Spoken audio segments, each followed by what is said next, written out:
little kid, I just had an affinity with animals. I just loved them so much, and as I became older, I realised that that's something I want to do. I wanted to help and look after animals. I studied wildlife conservation biology. While I was at uni, I volunteered wherever I could. So I think my first volunteer opportunity was at the Rspca.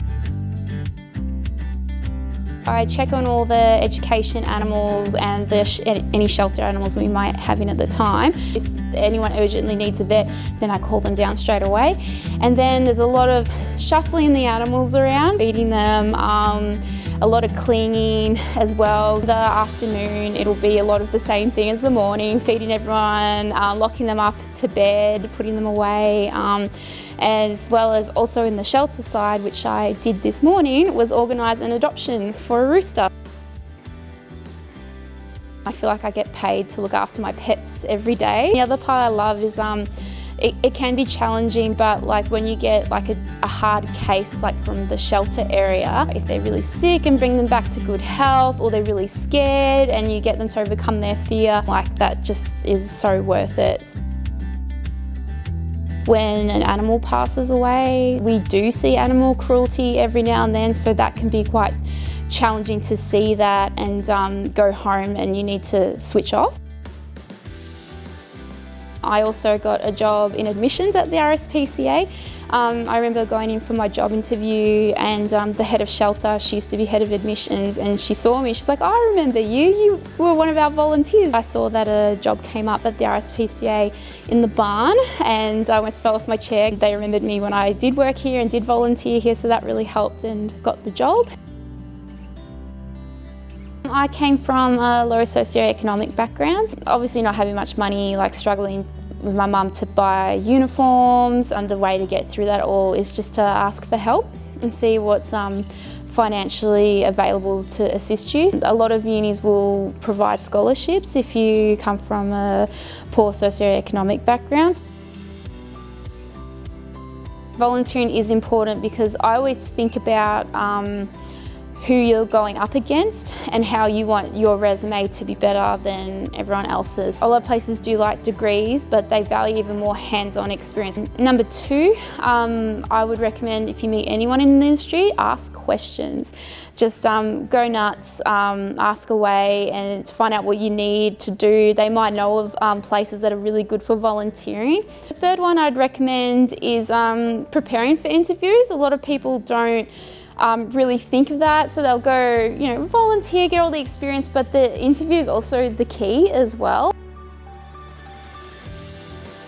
Don't doubt yourself. Just, I know it can be a bit hard with the animal industry. It's not really that big of an industry, so you are going up against a lot of other people. So what helped me was I said to myself, why not me?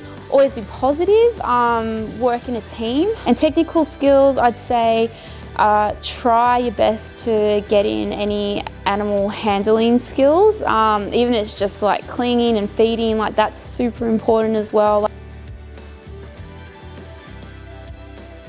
I work part-time, so you'd be getting like about maybe $45,000, $50,000 a year, it depends. So if you're in it for the money, it's not really the career for you, you've got to be in it for the passion. I'm actually going to look at going to TAFE and doing a certificate in training and assessment. That could possibly lead to career pathways for me being a teacher at a TAFE if I wanted to. So if you want to come with me, we'll go have a tour of the Rspca. So yeah, this is the education department. So in this area we run some of our classes. We'll sometimes bring the rabbits and guinea pigs up here to interact with the students. These are our paddocks. These are where the education animals go. So now we're heading to the barn. So this is where we have our barn classes, but also where our rabbits and guinea pigs sleep at night. We have like different barn stalls, different animals here. So in this stall, we'll usually bring a cow up for a class. So this is our chicken pen. So as you can see, we've got a few of our chickens in our new rooster. We bring the kids out here and they'll do hand feeding with them. As you may also be able to see, we've also got old man Gus. So this is our wonderful adoptions area where all the magic happens. So this is where people come to adopt dogs, cats, rabbits or guinea pigs. So this is the reception area. So this is where general members of the public will first come in, make first contact with the Rspca. So they will show them where to go. Now we're at the vet clinic. So this is where any members of the public, you can bring your cats, dogs, rabbits, guinea pigs. So our vet clinic looks after the public's animals as well as shelter animals. This is our grooming area, so this is where anyone from the public can bring their dogs or sometimes cats to be groomed. So we've got our professional dog groomers here, as well as sometimes they might do shelter animals.